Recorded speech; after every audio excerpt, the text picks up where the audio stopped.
Shalom, shalom, bien-aimés dans le Seigneur, que la paix et la grâce du Seigneur soient avec vous encore aujourd'hui. Amen. Bien-aimé, notre Dieu est merveilleux. Alléluia. J'aimerais dire à quelqu'un aujourd'hui que l'obéissance vaut mieux que les sacrifices. La mise en pratique de la parole de Dieu t'apportera beaucoup dans ta vie. L'obéissance à la parole de Dieu t'ouvre les portes. L'obéissance à la parole de Dieu te fait atteindre tes objectifs. L'obéissance à la parole de Dieu t'amène à ta destinée. Bien-aimé, ne te limite pas seulement à lire la parole de Dieu, mais mets-la en pratique. Alléluia.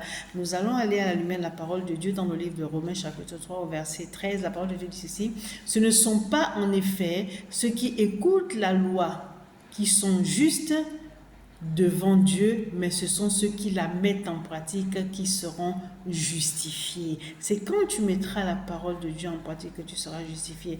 Pas toi qui écoutes seulement, mais tu ne la mets pas en pratique. Tu te limites à la lire, mais tu ne la mets pas en pratique. Bien-aimé dans le Seigneur, dans le livre de 1 Samuel chapitre 15 au verset 22, la parole de Dieu nous dit ceci: Samuel dit: l'Éternel trouve-t-il du plaisir dans les holocaustes et les sacrifices comme dans l'obéissance à la voix de l'Éternel? Il pose la question au peuple de Dieu. Est-ce que vous pensez que Dieu trouve du plaisir dans vos sacrifices, dans vos holocaustes? Non.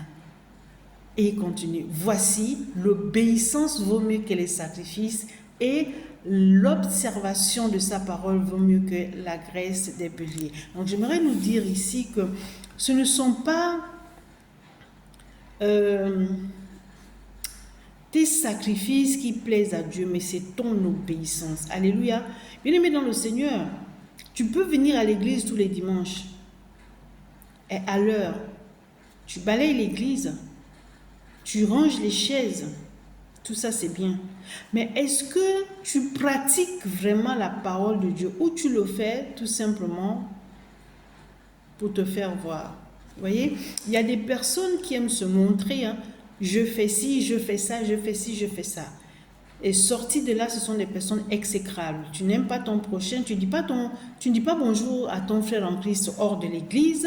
Ça, c'est déjà de la désobéissance. C'est que tu désobéis à la parole de Dieu, parce que la parole de Dieu dit: tu aimeras ton prochain comme toi-même. Aimer son prochain, c'est quoi? C'est déjà lui dire bonjour. Tu dis bonjour à ton frère en Christ, mais tu ne dis pas bonjour.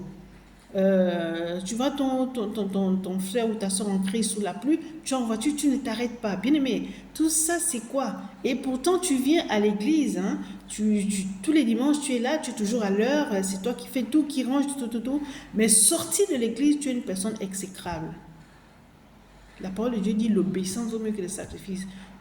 Ton Père Céleste te dit: aime ton prochain comme toi-même. Ton Père Céleste te dit: prends soin de ton prochain. Ton Père Céleste te dit: pardonne à ton prochain. Mais tu ne fais pas ça.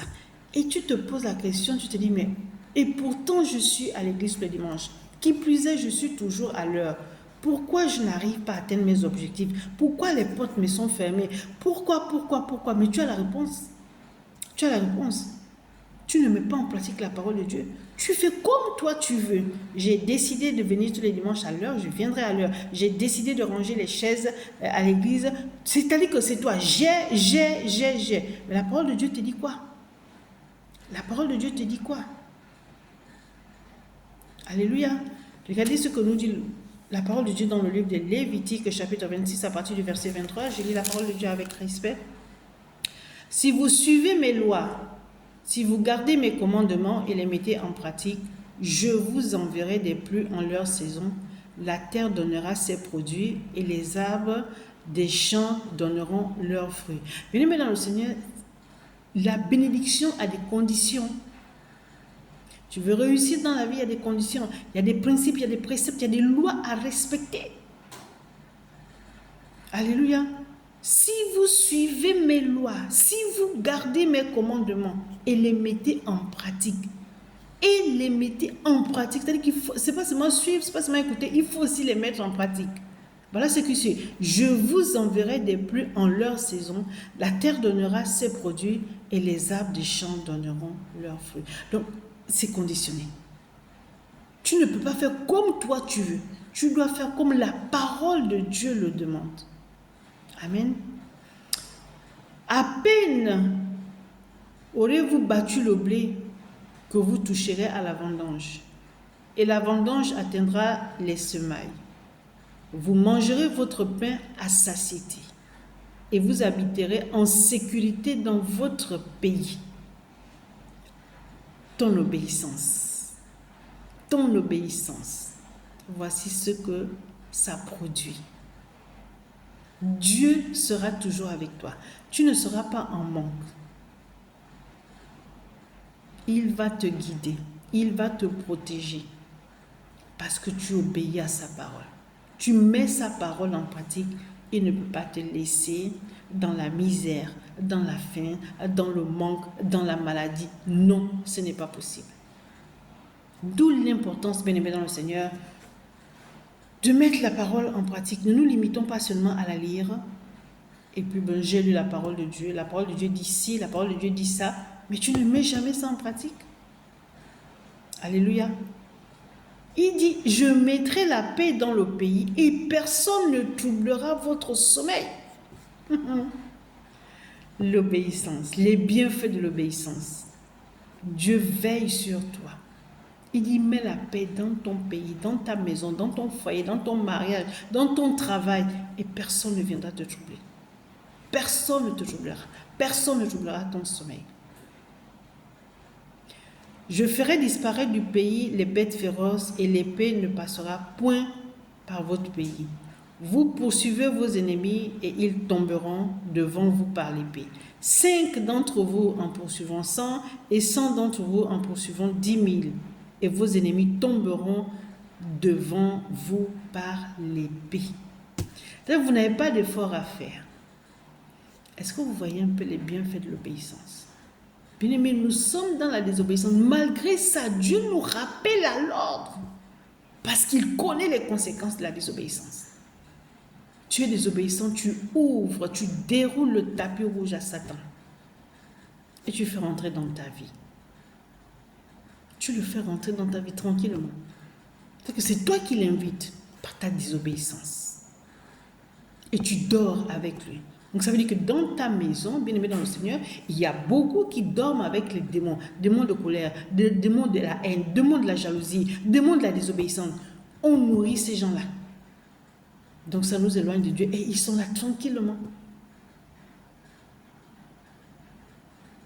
Alléluia. Je me tournerai vers vous, je vous rendrai fécond et je vous multiplierai. Et je maintiendrai mon alliance avec vous. Dieu maintiendra son alliance avec nous si nous vivons dans l'obéissance. Ça veut dire que nous n'avons pas les regards fixés ailleurs. Nous ne courons pas derrière quelque chose. Non. Tu vas courir après quoi? Tu vas courir après qui? Ton Dieu est celui qui a créé les cieux et la terre. Et tout ce qui s'y trouve. Personne n'est au-dessus de lui.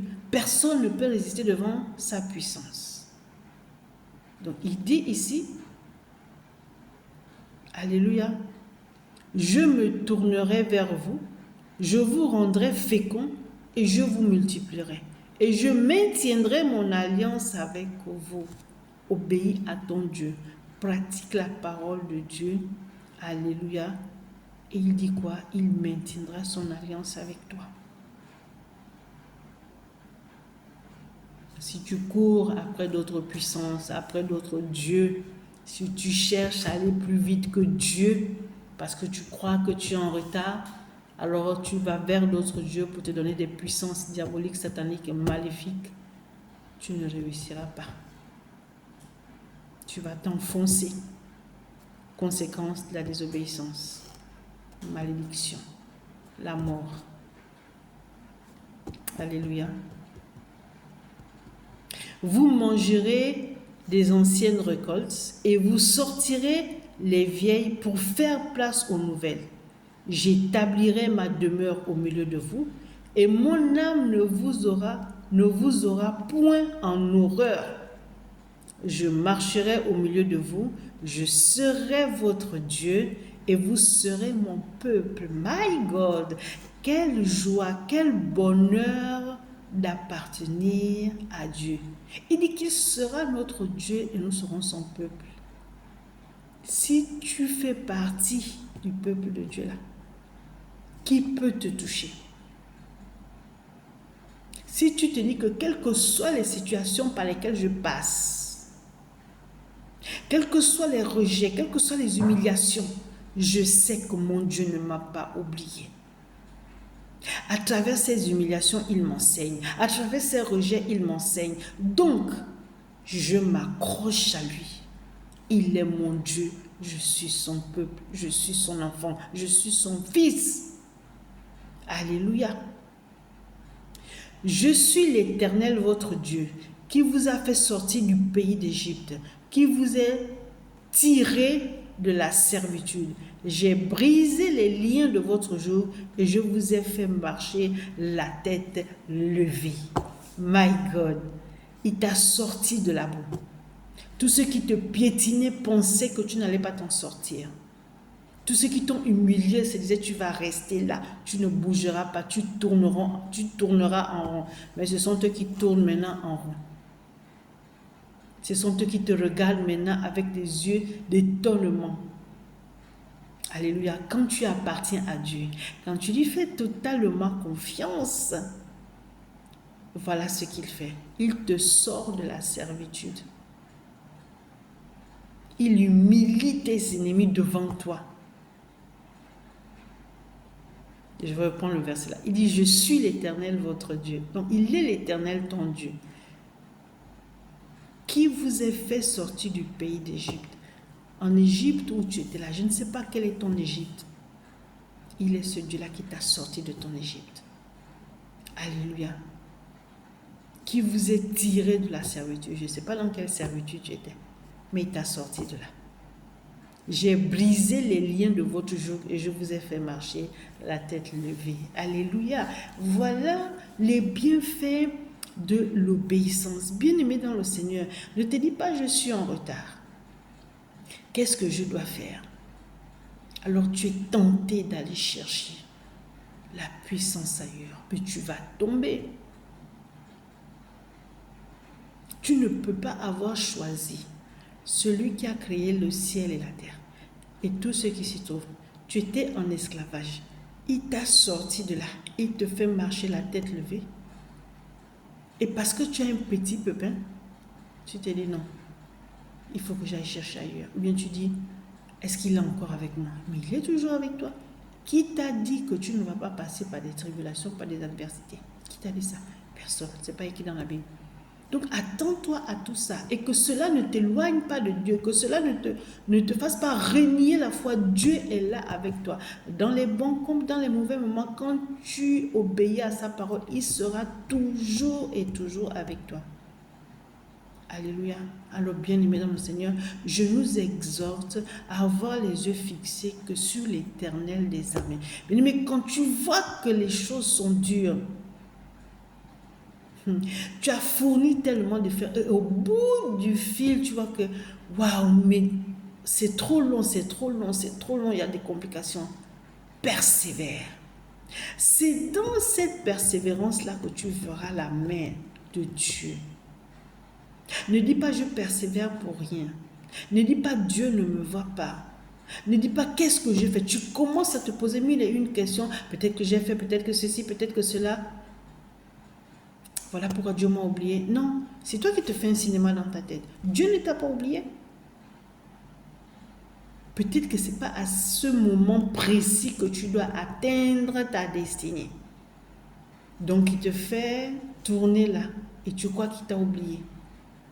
Où est ta foi? Où est ta foi?